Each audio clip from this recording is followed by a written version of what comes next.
రోగాలు వచ్చి మంచాన పడి డబ్బులు లేక హాస్పిటల్లోకి వెళ్ళలేక ఇంటి దగ్గరే ఉంటూ ఆ బిక్కుమంటూ మన జీవితాన్ని అలా గడిపిన ఆ రోజులను జ్ఞాపకం చేసుకో.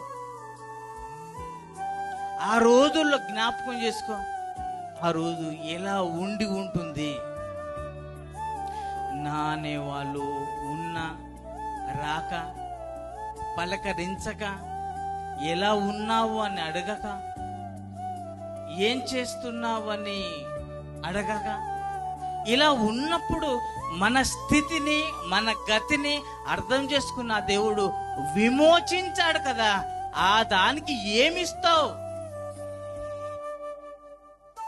ఏమి ఇవ్వలేం. కానీ దేవా, నా నోరారా నీకు థ్యాంక్స్ చెప్తానయ్యా అంటూ ఆ రోజు దేవునికి కృతజ్ఞత స్తుతులు చెల్లిస్తాం. ఇది ఇశ్రాయేలు